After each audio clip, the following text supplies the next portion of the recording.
स्वर्गाहून लंक तिच्या कीर्तीचा सागर लहरी तिच्या कीर्तीचा सागर लहरी नादविती डंका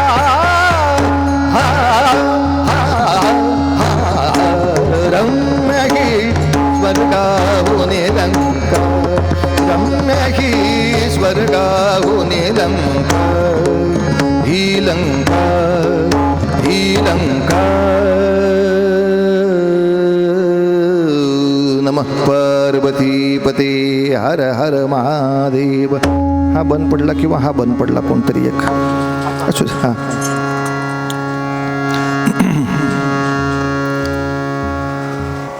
धनवंत आहे पण पुण्यवंत नाही, विद्यावंत आहे पण पुण्यवंत नाही, सत्तावंत आहे पण पुण्यवंत नाही, रावणाची पूजा नाही. म्हणून महाराजांनी पहिल्या चरणामध्ये आग्रहाने सांगितलंय, ही सज्जनांची नावं ऐकून त्यांची जपमाळ घेऊन त्यांचं चरित्र श्रवण करून त्यांच्या पायाशी बसून काय व्हायचं? पुण्यवंत व्हावे. घेता सज्जनाची नावे मध्ये आहे मध्ये नाही. महाराज दुसऱ्या चरणामध्ये सांगतात, अशा या सज्जनांचं वर्णन करण्यासाठी, अशा या सज्जनांचं कौतुक करण्यासाठी माझी वाणी एवढी उतावीळ असते, माझी वाणी एवढी उत्सुक असते की त्यांचं असं वर्णन करताना, त्यांचं असं गुणगान करताना मध्ये माझं गुणगान तुटलं, ही गोष्ट माझी वाचा सहनच करत नाही. मध्ये तुटणं नकोच, एक सलगताच राहू दे माझ्या जिव्हेला. निघे माझी वाचा घेत नाही. काय घेत नाही? तुटी. हे स्तुती स्तोत्र चालू असताना त्याच्यामध्ये थांबणं, त्याला तुटकपणा येणं, ही गोष्ट माझी वाचा घेत नाही का? तो मला आणि माझ्या वाचेला हे माहिती आहे की महालाभ फुकासाठी, या साध्या गोष्टीनं सुद्धा महालाभ मिळणार आहे हे मला माहिती आहे. जसं पांडुरंगाच्या चरणाशी लागल्यानंतर मला मोक्ष मिळेल यात संशय नाही. समजा पांडुरंग नाहीच सापडले तर सोपा मार्ग, त्यांचे भक्त असलेल्या कोणाही संताच्या पायाशी लागलो तरी मोक्ष आहेच ना. महालाभ आहे. कशासाठी? फुकासाठी. फुकटचा संत सहवास उपलब्ध आहे. काय विकत घ्यायचा नाही, सत्संगाचं तिकीट काढायचं नाही. इतक्या लाखाची बर्फी आणली तरच अनुग्रह मिळेल असा त्रास नाही. इतकाच मोठा मांडव पायी याची काही सक्ती नाही. संतांच्या सहवासाला काय लागते हो महाराज? पण त्याचा पाय धरला तरी सुद्धा भगवंत सापडणार. साक्ष आहे भागवताची. भागवत ग्रंथ कोणाला माहीत नाही, पण त्या ग्रंथाचा तो योग्य उपयोग केला पाहिजे, नाही तर मग काय आनंदच आहे. एकनाथ महाराजांनी गाढवाला पाणी पाजलं ही कथा एका आमच्या कीर्तनातल्या यजमानांनी त्याच्या पोराला सांगितली. दुसऱ्या दिवशी त्याच्या घरी गेलो. कोणाच्या? यजमानाच्या. तो यजमान आपल्या मुलाला सांगतो, महाराज घरी आलेत, काल यांचंच कीर्तन झालं होतं, त्यांना जरा शिरा आणून दे. आणला नाही. त्यांना दूध आणून दे. आणलं नाही. शेवटी म्हणले पाणी तरी आणून दे. मग आणलं. त्याला म्हणलं, का रे बाबा, शिरा आणण्याच्या वेळेला का नाही म्हटला? पाणी का आणून दिलं? म्हणले, काल तुम्ही सांगितलं ना, नाथाने गाढवाला पाणी दिलं. गोष्ट कशासाठी ऐकली? म्हणजे आपले बुवा गाढव आणि हा एकनाथ झाला. नाथांनी गाढवाला पाणी दिलं म्हणजे मी पूर्ण पाणी द्यायला सिद्ध आहे. म्हणलं बाकी काही देत नाही. काय करावं या माणसाचं?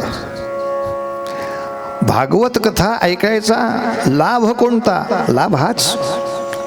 सगळी मोठी कथा सांगायची आवश्यकता नाही. आपण श्रावण मासामध्ये ज्या चित्राची सुद्धा पूजा करतो त्याच्यात गजेंद्र मोक्षाचं चित्र आहेच. तो इंद्रद्युम्न नावाचा राजा, त्याच्या शापामुळे हत्ती झाला आणि आपल्या सगळ्या हत्तींचं कुलगोत्र घेऊन दुष्काळ पडला म्हणून पाण्याच्या शोधात गेला. त्याला एक सरोवर सापडलं, त्या सरोवरामध्ये उतरला आणि मगराने त्या हत्तीचा पाय घट्ट धरला. या इंद्रद्युम्न नावाच्या राजाला शाप काय मिळाला होता? हा भक्त होता राजा, अत्यंत उत्कृष्ट असा साधक होता. हा अरण्यामध्ये बसून साधना करत असताना, भगवंताची परमार्थाची उपासना करत असताना अगस्ती नावाचे ऋषी आलेत. त्यांना तो अपमान वाटला की राजा माझ्यासमोर उठून उभा का नाही राहत, म्हणून शाप मिळाला.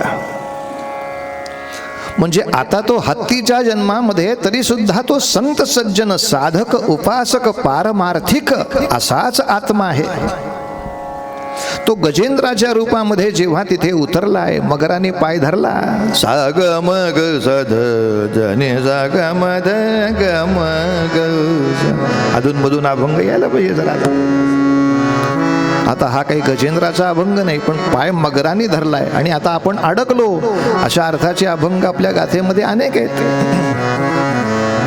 ज्या अभंगाची जन्मगाथाच पंढरपुरात आहे, तो कान्होपात्रेचा अभंग याच अर्थाचा आहे. बाबा रे, आता माझी मगराने खालती ओढायला सुरुवात केली आहे, जीव चालला रे बाबा. नको देवराया अंत आता पाहू, प्राण हा सर्वथा जाऊ पाहे. नको देवराया अंत आता पाहू, प्राण हा सर्वथा जाऊ पाहे. नको देवराया. काय भयानक अवस्था असेल त्या हत्तीला. दिसतंय ज्या आपल्या घरातल्या लोकांसाठी एवढे कष्ट केले ते सगळे आता किनाऱ्यावर उभं राहून वाट बघतायत, केव्हा एकदा जातोय बघतो. मनामध्ये अशी विकल अवस्था झाली. भगवंता मोकलोन आस जाहले उदास, मोकलोन आस जाहले उदास, घेई कान्हो पात्रेस हृदयात, घेई कान्हो पात्रेस हृदयात. नको देवराय अंत आता पाहू, प्राण हा सर्वथा जाऊ पाहे.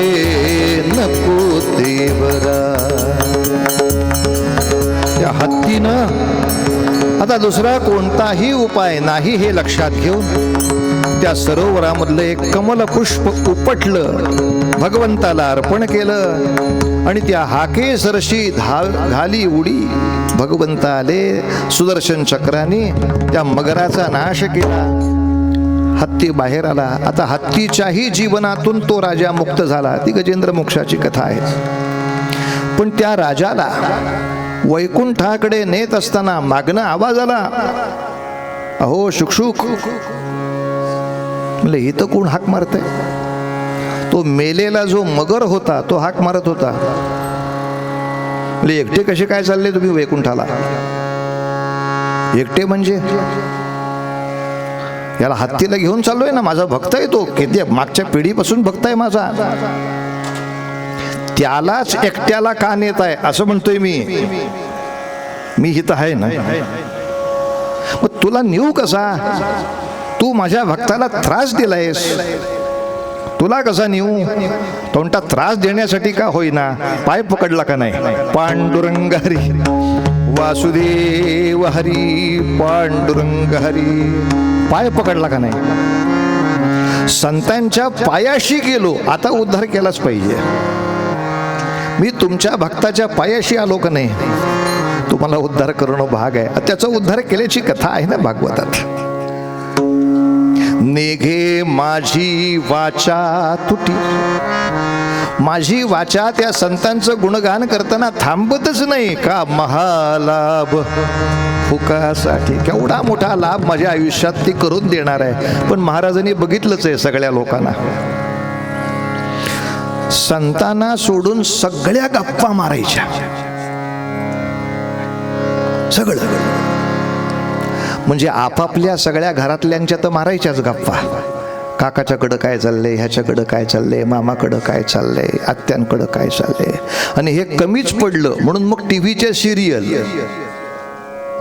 मग त्या मालिकेतल्या त्या बाईचा घटस्फोट झाला का नाही, तुला काय करायचंय ठोंब्या, ती मरण नका तिकडं, तिचं घटस्फोट होऊ दे नाही तर घटस्थापना होऊ दे, तो तुझा काय फरक पडायचा आहे का. आयुष्यामध्ये आपल्या ज्ञानेश्वरीचे 4 अध्याय वाचून नाही झाले, कशाला बघतो ते घटस्फोटीचे. पण वाचा म्हणजे आहा नक्षत्र. खरं सांगतो महाराजांनी केलेली उदाहरणं बरोबर आहे. चांगलं बोलायला शिकवावंच लागतं, वाईट बोलायला शिकवायला लागत नाही. भारतभर अनेक ठिकाणी फिरला असाल, एका तरी गावामध्ये पाट्या लावल्यात का इथे शिव्या देण्याचे क्लासेस घेतले जातील, शास्त्रशुद्ध शिव्या शिकवले जातील. शिकवायची गरजच नाही, आपोआपच येतात. ओव्यांसाठी क्लास आहे, शुभं करोती कल्याणम साठी क्लासेस आहेत. शिव्या शिकवायला काय पाहिजे.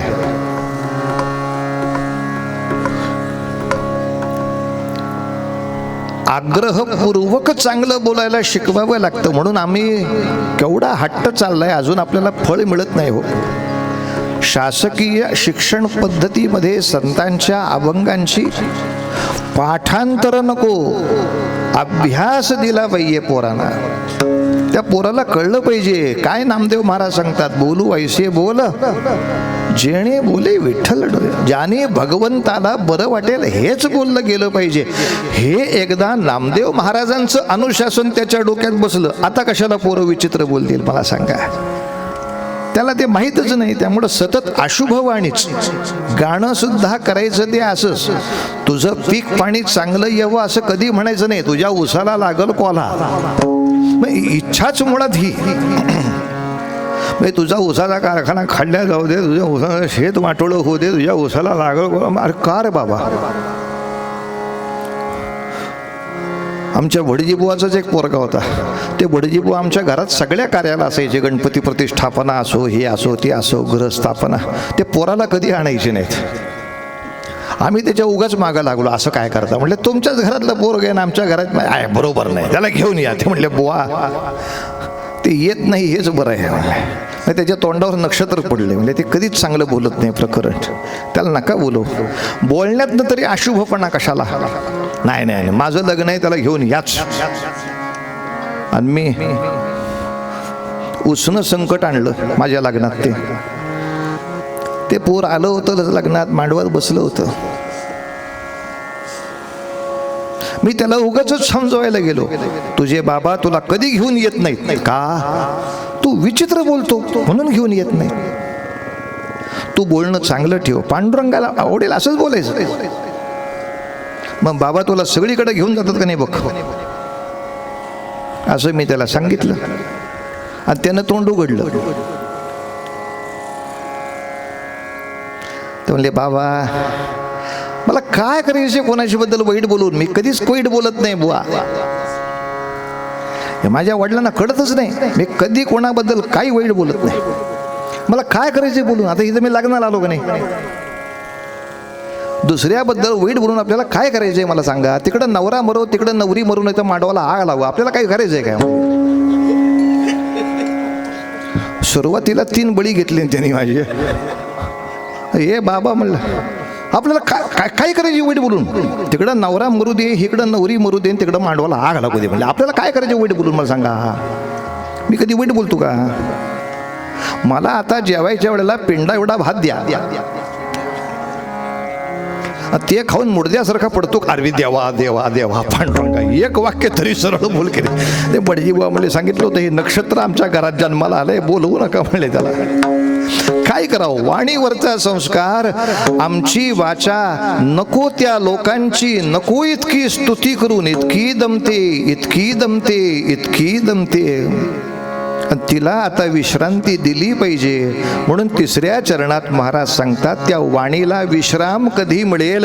विश्रांतीचा ठाव पायी संतांची या भाव. त्या संतांच्या पायी भाव ठेवून त्यांच्यासाठी आपली वाणी खर्च कर रे बाबा, नाही तर काही उपयोग नाही तुझ्या त्या वाणीचा. ती सतत दमत राहणार, श्रमत राहणार, काम करत राहणार, पण जन्मजन्मांच्या फेऱ्यातून सुटका होण्यासाठी काही उपयोग होणार नाही.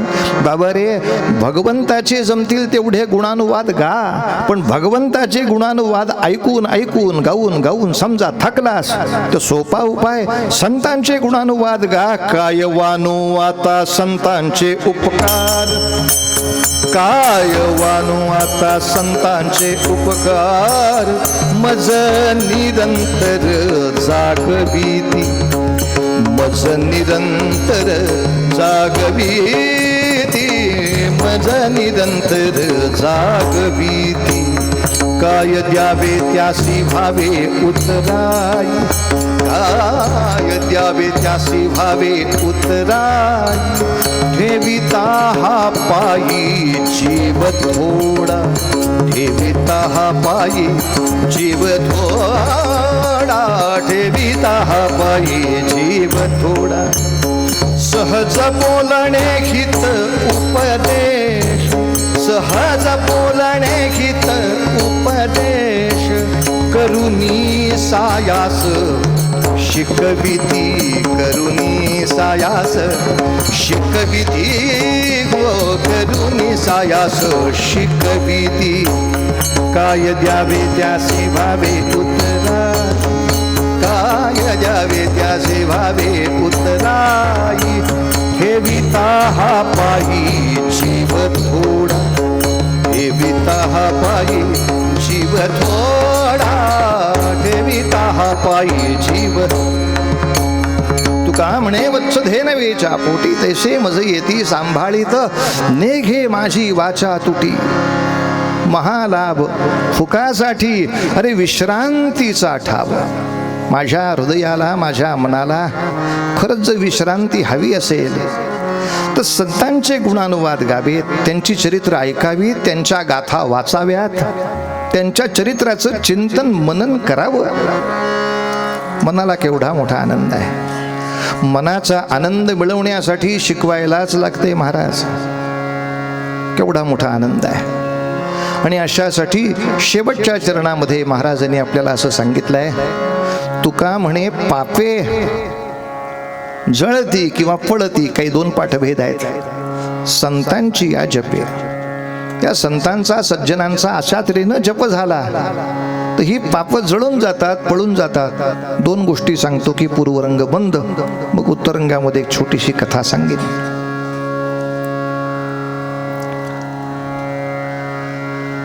आपल्याकडं रोग जळून जाण्यासाठी उपाय आहे. ऐहिक जीवनामध्ये रोग जळून जाण्याचे उपाय आहेत. माझ्या शरीराला अमुक आजार झालाय, अमुक औषध दिलं, आजार जळून गेला. शरीरालाच आजार होतात असं नाही, काही मानसिक आजार असतात. मग त्याच्यासाठी कोणीतरी ते काय सायक्रो मध्ये इंग्लिश येत नाही मला, असतात डॉक्टर, मानसिक तज्ज्ञ, मानसिक रोगावरती औषध करणारे, काहीतरी उपाय वगैरे ते सांगतात. ते संपलं. प्रश्न असा आहे महाराज, मनापाशी आपला प्रवास संपत नाही.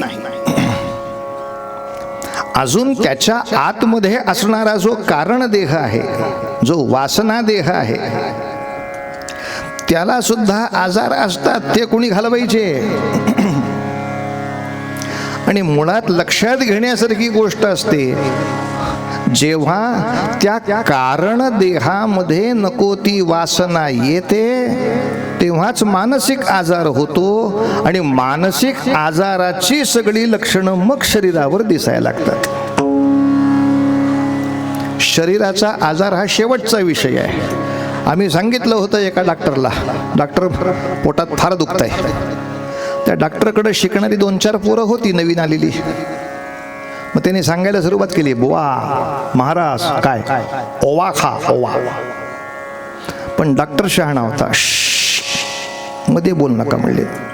पेशंट आहे ना माझ्याकडं, याला मी 40 वर्ष ओळखतोय, जरा थांबा. आपळे महाराज काय काय त्रास आहे? पोटात फार दुखत आहे. नाही, दुसऱ्यांनी तोंड काढलंच, काल काय खाल्लं? वाटाणे खाल्ले का काय? वांगी खाल्ली का काय? वातुळ खाल्लं का काय?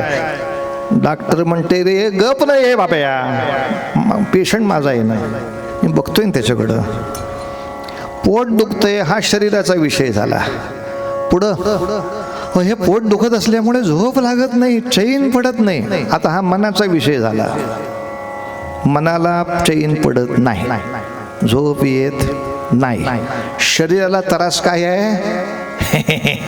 पोटात दुखते. आता शेवटचं विचारतो डॉक्टर म्हणले, एकच प्रश्नाचं उत्तर द्या महाराज, म्हणजे मला सगळं उत्तर सापडणार आहे. काय? कधीपासून दुखतंय? आणि कधीपासून दुखतंय म्हटल्यावर महाराजांनी सांगितलं, माझ्या समोरच्या माणसानं गाडी विकत घेतली तेव्हापासून दुखतंय. पांडुरंग हरी वासुदेव हरी, पांडुरंग हरी वासुदेव हरी. हा थोडासा फरक. सांप्रदायिक कीर्तन असेल तर इथं विठ्ठलचा गजर घ्यायचा, नारदीय कीर्तन असेल तर पांडुरंग हरी.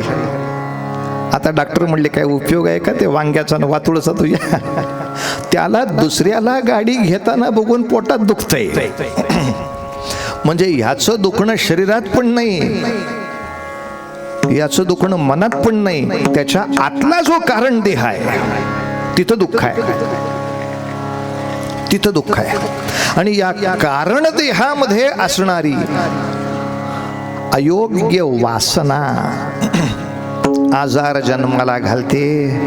आणि ही सगळी वासना जाळून टाकणार आहे डॉक्टर फक्त एकच, ते म्हणजे संतांची पाया माझे दंडवत. दुसरे कोणी घालूच शकत नाहीत. वासनेचे मूळ जळूनही जाय ही शक्ती त्यांच्यापर्यंत असल्यामुळे ते तुझ्या कारण देहामध्ये उत्पन्न होणारी वासनाच जिथे बंद करतील तिथं मानसिक आजार येतील कुठून, शारीरिक त्रास होतील कुठून. कारण शारीरिक आणि मानसिक त्रास हे पातकाचीच दुसरी रूप आहेत असं महाराज म्हणतात. तुका म्हणे येती ते रोग जे येतात ती पापाची रूप येतात, आणि हे सगळे पाप त्या रोगासारखी जेव्हा जळून जातात ती संतांच्या या सगळ्या कृपेनं जळून जातात. असो, अशा सज्जनांची सेवा, अशा संत पुरुषाची सेवा आपण सगळेच जण इतकी वर्ष करतो आहोत. श्रीमंतांच्या बद्दल मला काही बोलायचं आहेच, पण ते थोडं कीर्तन संपताना बोलीत. पण आपल्या सगळ्यांचा हा अनुभव आहे की भगवंत मला भेटतो का नाही मला माहीत नाही, भगवंताच्या सेवेचा मला किती आनंद मिळतो मला कल्पना नाही, पण भगवंताच्या इतक्या निरलस भक्ताच्या बरोबर मी आहे आणि त्यांची काहीतरी सेवा करायला मिळाली, त्याचा आनंद प्रत्येकाने आपल्या जीवनात उपभोगला आहे. आणि असाच आनंद पुढच्या पिढ्यानपिढ्या आपल्या लोकांनी उपभोगावा अशी निश्चितपणे तुम्हा सगळ्यांच्या मनातली इच्छा आहे. तेव्हा जर कोणी चुकून माकून आज आपल्याला विचारलंच की आज सकाळी कशाला गेला होता कीर्तनाला, काही घरी बसून कीर्तन ऐकायला येत नव्हतं, इथं शूटिंग चाललेलं आहे, ते फेसबुकवरती दिसतंय, तोंडाला फेस येईपर्यंत फेसबुक चाललंय. तर सांगता आलं पाहिजे बाबा रे, तिथे जाऊन ते स्मरण करणं, त्यांच्या पायी पुष्पांजली अर्पण करणं, या क्रियेनं सुद्धा आपल्या हृदयामधलं पुण्य साठत राहतं अशी महाराजांची साक्ष आहे. हा पूर्वपद्याचा अभंग घ्यायचा आणि छोटीशी कथा आपल्याला ऐकायची आहे, थोडीशी वेगळी. तेव्हा अभंगाचे शब्द, पुण्यवंत भावे हा पुण्यवंत भावे घेता सज्जनाचे नावे, घेता सज्जनाचे नावे, घेता सज्जनाचे नावे. पुण्यवंत भावे पुण्यवंत भावे घेता सज्जनाचे नावे, घेता सज्जनाचे नावे, घेता सज्जनाचे नावे. पंढरीनाथ महाराज की. क्षणभर भजन करूया आणि छोटासा चरित्र भाग आपल्या समोर मांडतो. जय जय विठोबा रखुमाई, जय जय विठोबा रखुमाई, विठोबा रखुमाई, विठोबा रखुमाई, विठोबा रखुमाई, विठोबा रखुमाई. या महाराज. विठोबा रखुमाई, विठोबा.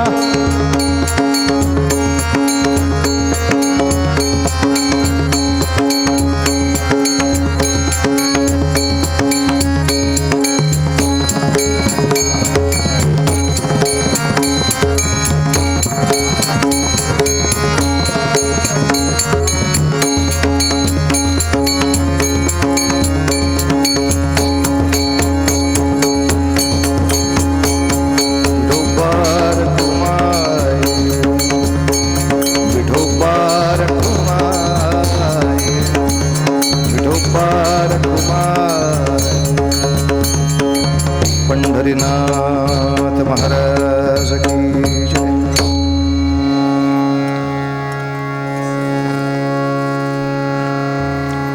भारतीय स्वातंत्र्याचा अमृत महोत्सव सुरू आहे. या निमित्तानं आज ज्या कारणासाठी एकत्र आलो ते तर गुणगान व्हायलाच हवं. पण तसंच स्वातंत्र्याचा हा अमृत महोत्सव, त्या दृष्टीनं या स्वातंत्र्यासाठी योगदान देणाऱ्या एखाद दुसऱ्या कोणाचं तरी थोडं का होईना स्मरण, तेही आवश्यक गोष्ट होते. आणि या स्मरणामध्ये सुद्धा पूर्वरंगाला म्हणजे अभंगाला एक जुळणारा विषय असा लावतो की ज्या एका देशभक्तानं देशासाठी नव्हे तर देशभक्ताला त्रास झाला म्हणून हौतात्म्य घेतलं. म्हणजे जसं देवासाठी नव्हे तर देवाच्या भक्तासाठी, तसं देशासाठी नव्हे तर देशाच्या भक्तासाठी कार्य केलं. आणि अर्थातच त्यामुळे त्यांचं नाव देशवीर म्हणूनच झालं. ते काही त्यांचे सेवक म्हणून नाव नाही झालं. आपल्या सर्वांनाच माहिती आहे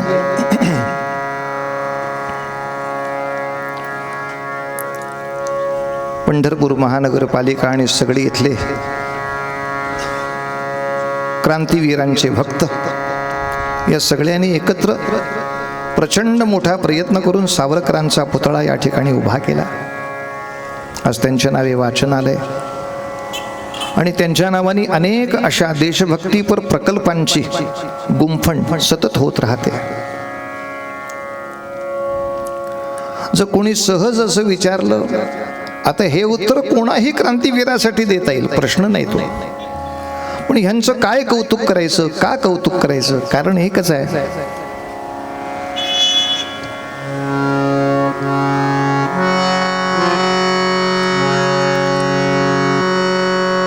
की आयुष्यामध्ये सगळी पंचपक्वान्नाची ताटं समोर असताना ती बाजूला केली आणि सर्वांच्या सुखासाठी आयुष्याचा होम केला, यज्ञ केला. अर्थात ज्यांना मानवंदना देण्यासाठी आपण या ठिकाणी आलो त्यांचं सर्व जीवन हेच आहे, सूत्र एकच. मना चंदनाचे परित्वा झिजावे, परी अंतरी सज्जना निववावे, मरावे परी कीर्ती रूपे उरावे, हे जीवनाचं सूत्र. पण खरंच हे स्वातंत्र्यामध्ये योगदान देणाऱ्या सावरकर नावाच्या एका 22 वर्षाच्या मुलासमोर किती ताटं उभी होती. मुळात वय वर्ष 22-23. LLB ची परीक्षा उत्तम गुणांनी उत्तीर्ण झालेले आहे. LLB ची परीक्षा म्हणजे वकिलीची परीक्षा. त्याच्यानंतर काळा कोट घालून कोर्टात उभं राहता येतं. आणि साधारणतः बऱ्याच लोकांची अशी चुकीची कल्पना असते की काळा कोट घालून एकदा तिथं गेलं की केसेस घ्यायच्या आणि दोघांच्या डोक्यावरचे केस जाईपर्यंत केस चालवायच्या आणि त्याच्यावर पैसा कमवायचा. अर्थात त्या काळामध्ये सुद्धा वकिली करून प्रचंड पैसा कमवणारी मोठमोठी माणसं होती. तेव्हा या मुलानं समजा पुण्यामध्ये कार्यालय टाकलं असतं, मुंबईमध्ये ऑफिस केलं असतं, केसेस घ्यायला सुरुवात केली असती, श्रीमंती हात जोडून उभी आहे. बरं, घरातलं सगळं सौख्य उपलब्ध आहे, पत्नी आहे, मुलगा आहे, भाऊ आहे, वहिनी आहे, घर आहे, शेत आहे, स्वतःचं जमीन जुमला आहे, स्वतःच्या घरची जागीरदारी आहे.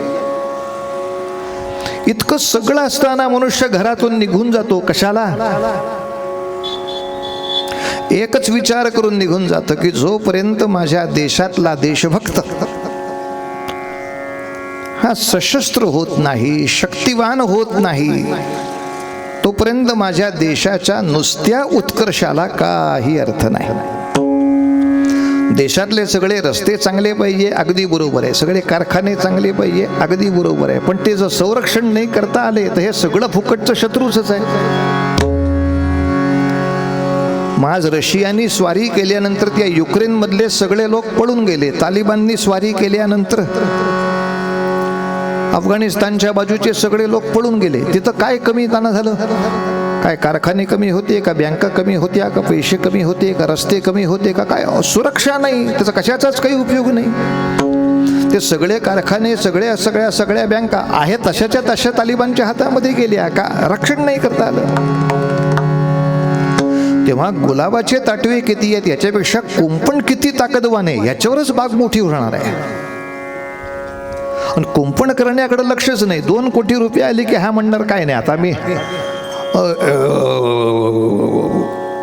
यांना सोन्याचा मुकुट करणार आहे. अरे आहेत ते मुकुट चोरायला माणसं बसली आहेत. त्या चोराच्या टाळक्यात काठी घालतील अशी 100 माणसं उभी करण्यासाठी डोनेशन दे पाहिजे. तर सुरक्षेची व्यवस्था नाही, नुसताच खजिना भरत बसले येड्यासारखे. आणि मग कीर्ती काय? 17 वेळा आमचा सोमनाथ लुटला, हे काय कीर्ती आहे रे? म्हणजे 2दा लुटून तो लुटता येऊ नये याची व्यवस्थाच केली नाही, फक्त भरून ठेवला. परत या आणि घेऊन जा. गाढवासारखं वागायचं आणि त्याचे सत्कार करायचे, उपयोग नाही. 22 वर्षाचं पोरगं म्हणतं माझा देशभक्त, दुबळा असून काही मजा नाही, त्याला हित तर शस्त्र मिळणारच नाही. इंग्रजाची इच्छाच नाही आम्ही शक्तिवान व्हावं, तो आम्हाला देणारच नाही. मग परदेशात शस्त्र शिकतो, मिळवतो आणि भारतात पाठवतो. म्हणजे मग इंग्रजी साहेबाला तो वचक बसेल की बाबा रे, भारताच्या माणसांवर अन्याय केलास तर भारतीय माणसं सुद्धा तेवढ्याच ताकदीचं शस्त्र उचलू शकतात, तरच वचक बसू शकतो. नाहीतर रावणाच्या काळात सुद्धा विश्वामित्र आहेत, अगस्त्य आहेत, वसिष्ठ आहेत, गौतम आहेत, आश्रम आहेत, यज्ञ आहे, सगळं काही आहे. राज्य कोणाचं? रावणाचं. ज्ञानोबा आहेत, नामदेव महाराज आहेत, नाथ महाराज आहेत, दामाजी महाराज आहेत, तो राज्य कोणाचं? सुलतानाचं. शिवाजी राजांची भवानी तलवार बाहेर पडली, आता राज्य कोणाचं? देशभक्ताचं. सुरक्षेशिवाय बाकी सगळ्या गोष्टी पुरेशा होत नाहीत. माझ्या देशाची सुरक्षा जास्त महत्वाची हे लक्षात घेऊन समोर उभी असलेली सगळी पंचपक्वान्नाची ताटव. मला सांगा, 23व्या वर्षी या पोराचं लग्न झालंय, बायकोचा सहवास काय नको वाटेल का या वयात? ऐन तारुण्यात असलेली बायको, तो 18 बरस की. म्हणजे ज्या पोरीच्या मागं फिरण्यासाठी आयुष्य घालवण्यामध्ये सार्थक मानणारे सगळे कुत्र्याच्या लायकीचे हिरो आपण बघतोय सिनेमात. ह्या सगळ्या आदर्शांना डोळ्यासमोर धरायचं का? असे आदर्श माझ्या मातृभूमीसाठी मला नाही सगळं कुठलं घरातलं सुख मिळालं तरी चालेल, निघाला. आणि घरच्या लोकांनी सुद्धा आशीर्वाद द्यावा, जा जा जा पठ्या. अरे आकाशी झेप घेरे पाखरा, आकाशी झेप घे रे पाखरा सोडी सोन्याचा पिंजरा सोडी सोन्याचा पिंजरा सोडी सोन्याचा. काय सुंदर शब्द आहेत. अरे पाखरा चल चल चल चल, तुझ भवती वैभव माया, फळर साळ मिळते खाया. तुझ भवती वैभव माया, फळर साळ मिळते खाया. सुख लोलुप होईल काया, हा कुठवर वेड्या घेसी आसरा. सोडी सोन्याचा पिंजरा सोडी सोन्याचा पिंजरा सोडी सोन्याचा. अरे तुझ पंख दिले देवाने, कर विहार सामर्थ्याने. तुझ पंख दिले देवाने, कर विहार सामर्थ्याने. दरी डोंगर हिरवीराने, दरी डोंगर हिरवीराने. जा ओलांडू दिया सरिता सागरा. सोडी सोन्याचा पिंजरा सोडी सोन्याचा पिंजरा. आकाशी छेप घेरे पाखरा, आकाशी छेप घेरे पाखरा. सोडी सोन्याचा पिंजरा सोडी सोन्याचा पिंजरा सोडी सोन्याचा. 23 वर्षाचा मुलगा लंडनमध्ये पोचला. आता फक्त एवढा अडाणीपणा नाही करायचा. आपल्याकडं म्हणजे 101 शहाणे आहेत. म्हणजे आम्हाला असं कळलं होतं की ते इंग्लंडला गेले. मग तुम्ही लंडनला गेले काय म्हणताय? अरे झंप्या, इंग्लंड हे देशाचं नाव आहे, लंडन हे राजधानीचं नाव आहे. म्हणजे भारतात गेलो नाही पण दिल्लीला गेलो म्हटल्यासारखं ते वेडासारखं होणार आहे. दिल्लीमध्ये गेलो म्हणजेच भारतात गेलो असा जसा अर्थ होतो, तसं लंडन हे राजधानीचं नाव आहे आणि इंग्लंड हे अख्ख्या देशाचं नाव आहे. इंग्लंडला गेले आणि लंडनमध्ये राहिले असं सांगतोय. कारण दाखवताना त्यांनी एवढंच दाखवलं होतं की मी LLB झालो म्हणजे वकील झालो, पण कायद्यामध्ये याच्यापेक्षा सुद्धा पुढची एक परीक्षा असते ज्याला बॅरिस्टर असं म्हणतात. तो अभ्यास करायला येतो हो असं कारण सांगून प्रवेश मिळवला. एका बाजूला विद्यापीठामध्ये बसून बॅरिस्टरीचा आता अभ्यास केलाच म्हणजे देशभक्तांनी नापास झालेलं चालतं असं कुठल्याही देशभक्तांनी शिकवलं नाही. देशभक्तांनी आपापल्या शाळा आपापले अभ्यास चोख अप्रतिम केले. अभ्यासामध्ये कधी मागे नाही, पण तिथे राहताना 2-3 गोष्टी लक्षात आल्या. अरे 1857च्या युद्धामध्ये भारताचे जे योद्धे लढले त्यांची या इंग्लंड देशामध्ये टिंगलटवाडी होते. याचं कारण इंग्लंडच्या पुढच्या पिढ्यांना यांचा खरा इतिहास माहीत नाही. हे बाप सांगतात हे टवाळच लोक होते, यांना आम्ही ठोकून काढलं. अरे हे टवाळ नव्हते, हे देशभक्त होते. हे या इंग्लंडला कुणी शिकवायचं? 1857 होऊन 50 वर्ष झाली होती. 50 वर्षात एक पिढी पुढे जाते. इंग्लंडच्या पुढच्या पिढीला माहीत नाही की 1857 मध्ये लढणारे भारतातले सगळे देशभक्त होते. मग सावरकरांनी लंडनमध्ये बसून एक पुस्तकाचं लिखाण केलं, त्याला नाव लिहिलं 1857चे स्वातंत्र्य समर. अर्थात लंडनमध्ये कोण काका छापणार आहे ते? इंग्रजाच्या विरोधात आपण कसे लढलो त्याच्यावर पुस्तक लिहिलं. कुठं? इंग्लंडच्या राजधानीत. पण तिथे छापत नाहीत म्हटल्यानंतर आपल्या मित्राच्या हातात ते पुस्तक दिलं. मित्र अमेरिकेला गेला, अमेरिकेतून छापलं आणि सगळ्या विद्यापीठाला वितरित केलं. परिणाम असा झाला की ते पुस्तक लोकांना मिळाल्यामुळं इंग्लंडमधलीच पुढची मुलं वाचायला लागली. व्हॉट ए नॉनसेन्स, आमचे बाबा चुकीचं शिकवत आहेत. कारण आमच्याच बाबांनी लिहिलेल्या डायरीमध्ये यांना देशभक्त म्हटलंय, आम्हाला आमच्या देशाने चुकीचा इतिहास शिकवला. सावरकर या नावाची जादू हीच आहे की संकटावर मात करून दाखवणे. सामान्य माणसाचं काय होतं, तो संकटाची कौतुक करतो. अहो लंडनमध्ये आपल्या लोकांची टिंगल चालली आहे, तर काय करणार. हो लंडनमध्ये राज्यच त्यांचं आहे, मग ते आता करणार आहोत. त्यांच्या तोंडाला कोण हात रड मेल्या. आपल्याकडे जी जी म्हणून गुणवत्ता आहे त्या गुणवत्तेनं माझ्या मातृभूमीचं नाव मोठं करणं, ही जी मनगटामध्ये चित्त आहे, ही जी मनामध्ये ओढ आहे, माझ्या आईचा अपमान नाही सहन करणार. मला आहे ना माझं डोकं. म्हणून आपल्याकडे संस्कृतामध्ये फार सुंदर सुभाषित आहे, विद्या विवादाय धनं मदाय आणि शक्ती ही परेशां परपीडनाय खलस्य साधो विपरेतमेतत् ज्ञानाय च दानाय च रक्षणाय. काय एक संस्कृत श्लोक मुद्दाम सांगितला. कसं असतंय, वर्गामध्ये एक मास्तर असतो प्रश्न विचारणारा आणि उत्तर द्यायला 50 मुलं असतात. इथं 500 मास्तर आहेत आणि उत्तर द्यायला एक माणूस आहे. प्रत्येकाच्या डोक्यात प्रश्नपत्रिका असते. महाराजाला गाता येते का? Tick mark. जमतंय थोडंसं नरड. महाराजाला तालात येते का? जमतंय.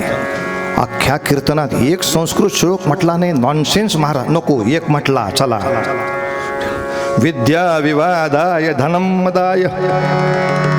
साधू आणि दुष्ट याच्यात फरक असा असतो, दुष्टाकडे विद्या असली की त्याच्यातून तो विवाद निर्माण करतो, भांडण निर्माण करतो. विद्या, दुष्ट माणूस विद्या कशासाठी वापरतो? विवादाय. धनम मदाय, पैशाचा उपयोग दुष्ट माणूस कशासाठी करतो? अहंकारासाठी. मगाशी विषय झाला तो.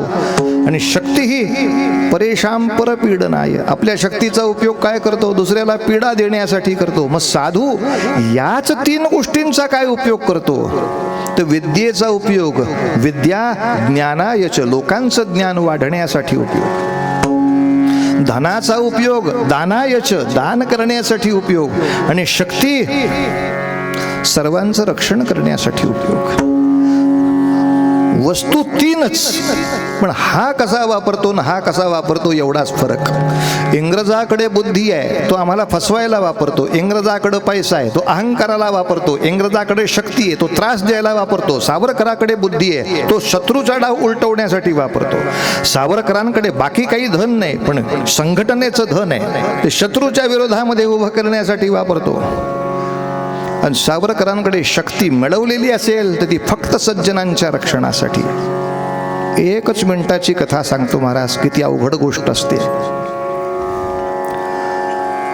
शस्त्र शिकणं, सरावात ठेवणं आणि वापरणं म्हणावं तेवढं सोपं नव्हे. हो, म्हणावं तेवढं सोपं नाही. म्हणजे अगदी शिवाजी महाराजांचं कितीही नाव घेतलं आणि शिवजयंती कितीही केली तरी सुद्धा तलवार जाऊ दे, 2 काठ्या घेऊन उभ्या राहा आणि अर्धा तास एकमेकाला काठ्या मारून दाखवा म्हटलं तर या आवाजापलीकडं काहीच नाही. तलवार मोरू दे, तुझा भाला मोरू दे, तू काठी घेऊन फक्त उभा राहा. एका मंदिरामध्ये 100 भक्त असतील तर मंदिरावर हल्ला झाल्यानंतर मंदिरावरचा हल्ला परतवण्यासाठी देवळामध्ये 100 तरी का होईना काठ्या असल्या पाहिजेत. इतकीही अक्कल एकाही देवस्थानच्या लोकांना नाही. देवळावर हल्ला झाल्यानंतर हे सगळेजण घरी पळत सुटणार. धुणं वाळत घालायची काठी कुठं सापडते का बघायला. म्हणून महाराजांनी आपल्या गळ्यामध्ये टाळच असे दिलेत, 1.25 किलो. आणि शब्द पण वापरलेत, हात्यारे आमुची टाळ आणि विणा, विठ्ठल तो जाणा सेनापती. काय महाराजांचे शब्द आहेत. असे टाळ आहेत, एक डोक्यात घातला उठलाच नाही पाहिजे, समोरचा वार खरी. मी काय शनिवार करी आहे काय का रविवार करी आहे? फालतूपणा केला असतं टाळक्यात वार करी नाठाळाचे काठी, तयारीचा विषय होता. स्फोटक ज्याला म्हणतात, ज्याला बॉम्ब नावाचं प्रकरण म्हणतात, ते फोडणंही अवघड आणि शिकणं त्याच्यापेक्षा अवघड. देशासाठी किती अवघड गोष्ट असते सांगतो. ते निर्माण करायला शिकत असतो माणूस तेव्हा शिकता शिकता जर त्याच्याच हातामध्ये स्फोट झाला, होऊ शकतो कारण शिकतोय अजून तो स्फोट झाला तर आयुष्यभरासाठी एक मरण नाही तर अपंगपण, नाव काहीच नाही, आयुष्य गेलं वाया. याची जेव्हा माणूस जीवानिशी तयारी करतो तेव्हाच ते शिकू शकतो. ते काय बेसनाचा लाडू नाही, लाडू करता करता कुठला वेळ लाडू महाराज होय, मग आता चिक्की करा, त्याचं दुसरं काहीच होत नाही, महाराजाला मारून टाकल ते. पण अशा तऱ्हेच्या शस्त्राचा सगळा उत्तम अभ्यास नव्हे, भारतात पाठवण्याची ताकद दाखवली. आणि म्हणून सावरकरासारख्या माणसावर ओळीनं किती संकट आली. एक यादी सांगतो 5 गोष्टीची, ज्या एकेका संकटामुळे माणसाला हार्ट अटॅक येऊन मृत्यू येतो, अशी 6 संकट ओळीनं आणली. पहिलं, शेती जमीन जमला जप्त. नुकती शेती गेली तरी मेलेली माणसं बघितलीत की आपण. शेतीवाडी जप्त, घर जप्त, पैसा अडका, सोनं नाणं, भांडी कुंडी, कपडे लत्ते सगळे जप्त. घरातली सगळी माणसं बाहेर निर्वासितासारखी दुसऱ्याच्या घरात राहा नाही तर धर्मशाळेत राहा. थोरल्या भावावरती समन्स बजावलं त्याला तुरुंगात, धाकट्या भावावर समन्स बजावलं त्याला तुरुंगात, मधल्या भावावरती वॉरंट निघालं अटक करा. सगळ्या घरादाराचा होम झालेला असताना मी हे वेगळं का सांगतो, कारण भारतामध्ये असे अनेक देशभक्त आहेत की ज्यांची देशभक्ती उज्ज्वल आहे, पण त्यांच्या घरच्या सगळ्यांना त्रास नाही झालेला. सुभाषचंद्र बोसांनी देशभक्ती केली म्हणून त्यांच्या बाकीच्या 5 भावांना कोणी देशोधडीला नाही लावलेलं. त्यांचे दवाखाने, त्यांची शेतं, त्यांचे व्यवसाय व्यवस्थित चालू आहे.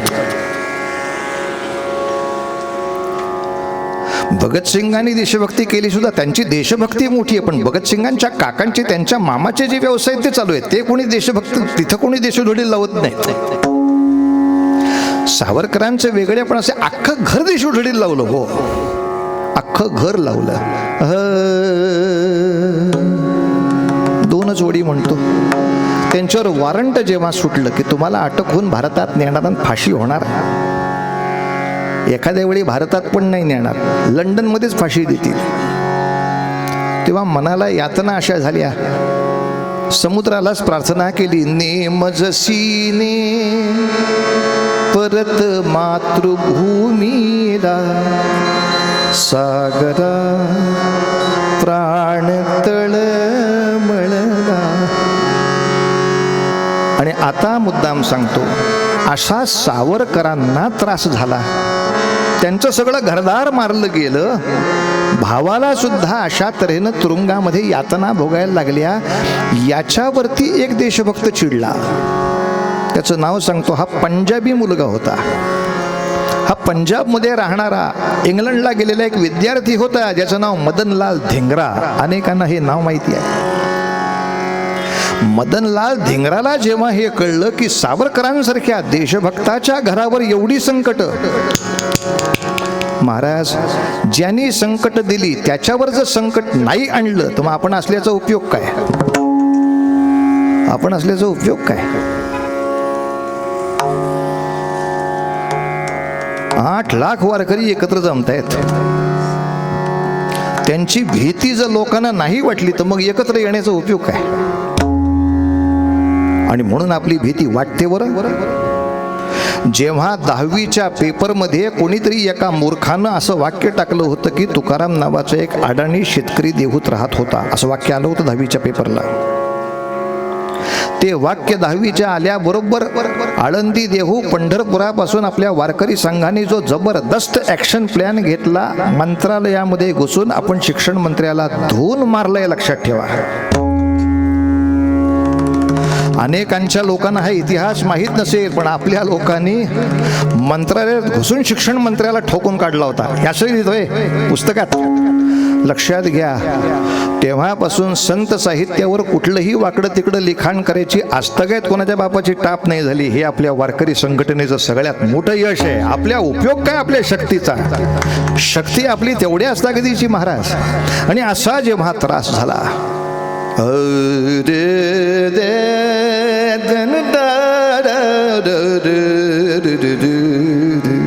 तेव्हा त्या मदनलाल नावाच्या माणसानं ठरवलं एकच काम करायचं. आमच्या देशभक्तामधला एका मोठ्या देशभक्ताला त्रास झाला तर मग तुमच्या राज्यातल्या एका मोठ्या अधिकाऱ्याला उडवला पाहिजे. म्हणून या पठ्यानं लंडनमध्ये असणाऱ्या इंग्रजांचाच एक मोठा अधिकारी कर्झन वायली, त्याला जहांगीर हॉलमध्ये गाठून तिथं जाऊन गोळ्या घालून संपवला. अटक तर झाली मदनलालला, धीरोदात्तपणे फासावरती गेला. लक्षात घ्या, मदनलालनी गोळी चालवली होती भारतासाठी नव्हे, चालवली होती सावरकरला त्रास का झाला या मुद्द्यावरती. म्हणजे देशभक्ताला त्रास झाला, त्याच्या पायाशी मी आहे आणि माझ्या देशभक्ताला त्रास झालेला मला सहन होत नाही, म्हणून मी उभा राहतो.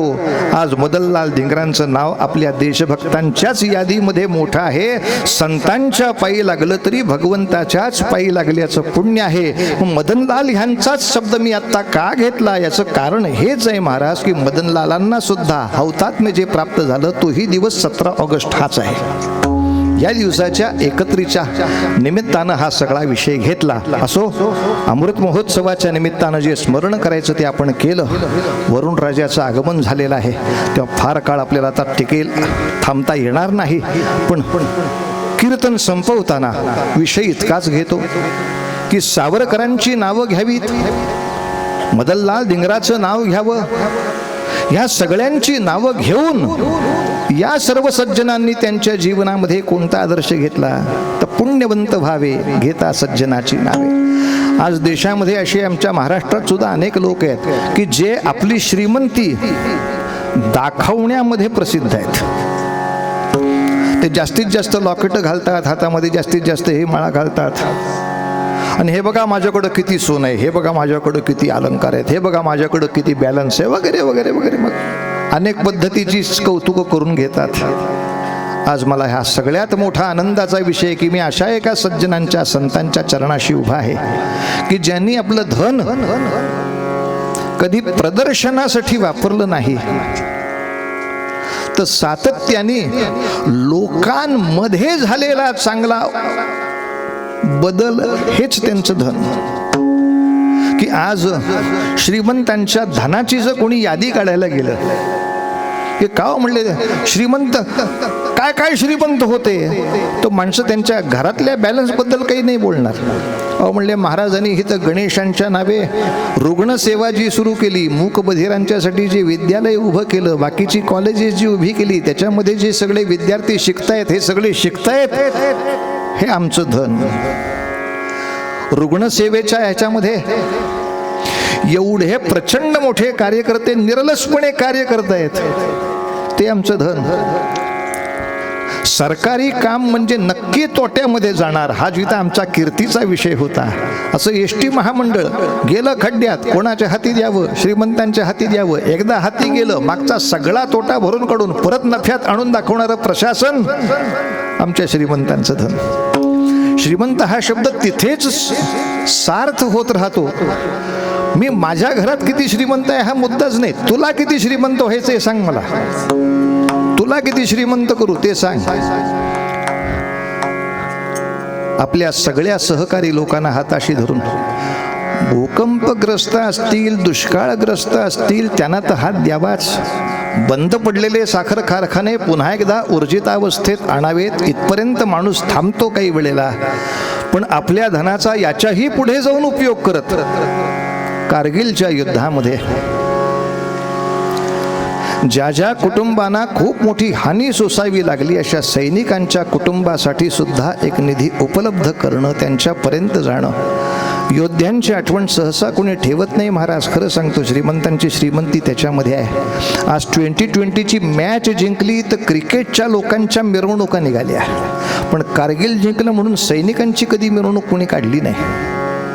खरं बॉलिंग टाकण्यापेक्षा जास्त धोक्याचं होतं कारगिल, पण कारगिल जिंकलं तर त्या सैनिकांचं कोण कौतुक करत नाही. अशा वेळेला आपल्या सगळ्या सहकारी संस्थांनी एकत्र होऊन शूरांची पूजा करावी. शूरामी वंदिले, रुग्णांची सेवा करावी. मूकबधिरांच्या पासून सगळे उत्तमातले उत्तम विद्यार्थी माझ्या प्रांतामध्ये कसे उभे राहतील ते बघावं. पंढरपूर माझं तीर्थक्षेत्र आहेच, पण त्याच्यापेक्षा सुंदर पंढरपूर ही संकल्पना आपल्या मनातून राबवावी आणि ती सार्थ करून दाखवावी. निरलसपणे प्रचंड प्रचंड प्रचंड त्यांच्या कार्यांची यादी हेच धन, त्या कार्यांची यशस्विता हीच श्रीमंती. अशा श्रीमंतांच्या चरणी आपली सेवा रुजू करायला आपण संधी दिलीत याबद्दल आपल्या सगळ्यांचे आभार मानतो. आणि आपल्या परंपरेप्रमाणे त्या ठिकाणी पुष्पांजली जी आपल्याला अर्पण करायची आहे, यासाठी आपल्या संप्रदायातला प्रसिद्ध अभंग, तो अभंग फक्त म्हणूया आणि त्या अभंगाच्या बरोबर थोडंसं भजन करत पुष्पांजली आपण श्रीमंतांच्या चरणी अर्पण करूया. देह जावो अथवा राहो पांडुरंगी दृढ भाव. देह जावो अथवा राहो, देह जावो अथवा राहो पांडुरंगी दृढ भाव.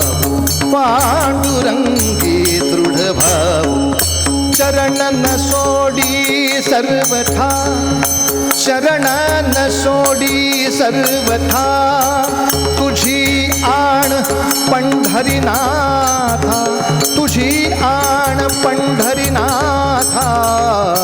पंढरीनाथा. देह जावो अथवा राहो पांडुरंगी दृढ भाव. पांडुरंगी दृढ भाव. वदनी तुझे मंगल नाम, वदनी तुझे मंगल नाम. हृदयी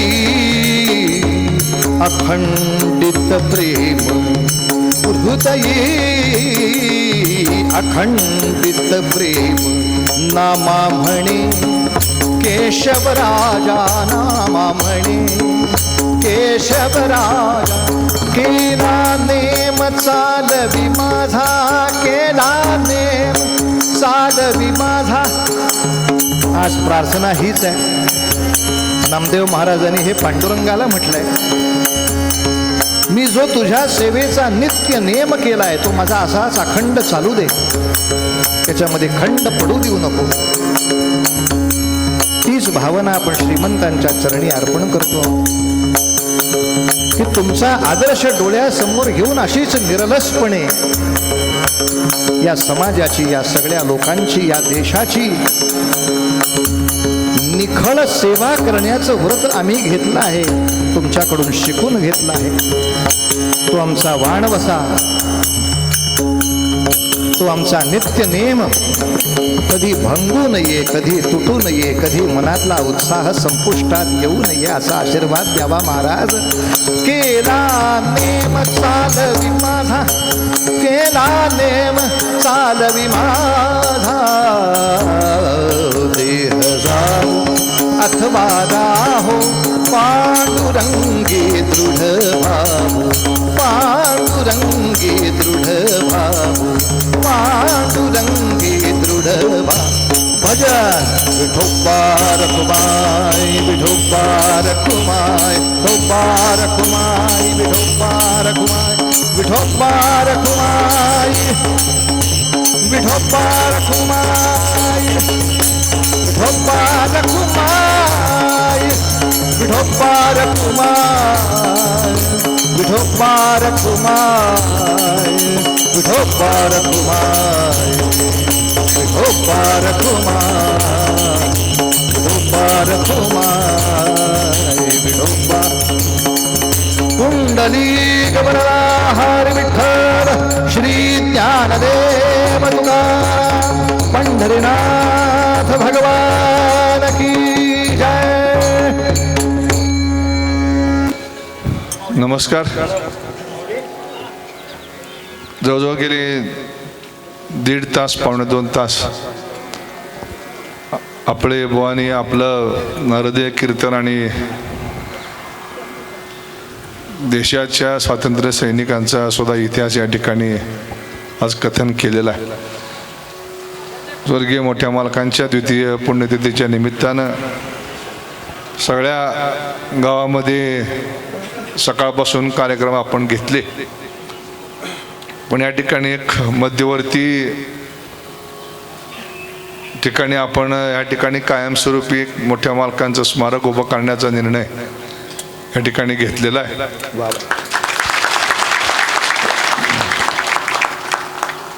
आज या ठिकाणी आपण सगळेजण उपस्थित राहिला आहेत त्याबद्दल मी पांडुरंग परिवार आमच्या कुटुंबियाच्या वतीनं आपल्या सगळ्यांचं ऋण व्यक्त करतो. आपले बुवा त्यांच्या व्यस्त कार्यक्रमामधून या ठिकाणी आले, त्यांचंही ऋण या ठिकाणी व्यक्त करतो. आपल्या शेजारच्या इमारतीमध्ये आपण महाप्रसादाचं आयोजन केलं आहे, त्या ठिकाणी सगळ्यांनी प्रसाद घेऊनच मग आपल्या गावाकडं जायला हरकत नाही, पण दिवसभर आपण सगळ्यांनी वेगवेगळे कार्यक्रम घेऊन मोठ्या मालकांच्या स्मृती जागवलेल्या आहेत. त्याबद्दल आपलं आभार काय व्यक्त करत नाही, पण आपल्या ऋणात राहण्यासंबंधीच या ठिकाणी योग्य होईल. धन्यवाद. जय हिंद, जय महाराष्ट्र.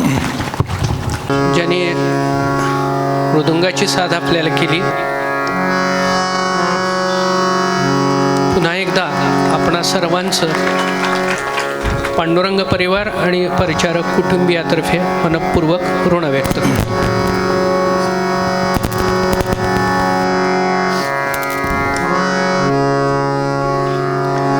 हे चिदानंदे का देवा तुझा विसरण गुण गायी ना आवडी, हेची माझी सर्व जोडी नलगे मुक्ती धन संपदा संत संग देगा तुला म्हणे गर्भवासी सुगे घालावे. युगे 28 विटे भरी उभा वामांगी रखमाई दिसे दिव्य शोभा, कुंडलिकाचे भेटी परब्रह्म आलेगा चरणी वाहे भीमा धरी जगा. जय देव जय देव जय पांडुरंगा रखमाई वल्लभा राहीच्या वल्लभा पावे जिबुलगा. तुळशी माळा कळा कर ठेवून खटी, कासे पितांबर कस्तुरी लाटी, देव सुरवर नित्य येती भेटी, गरुड हनुमंत पुढे उभे राहती. जय देव जय पांडुरंगा.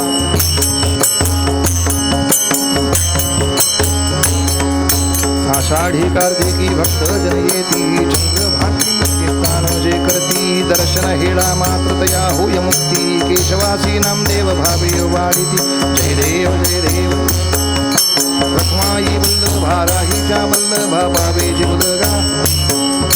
कायेन वाचा मनसेंद्रियैर्वा बुद्धात्मना वा प्रकृती स्वभावात् करोमि यद्यत् सकलं परस्मै नारायणाय समर्पयामि. अच्युतं केशवं रामनारायणं दामोदरं वासुदेवं हरि.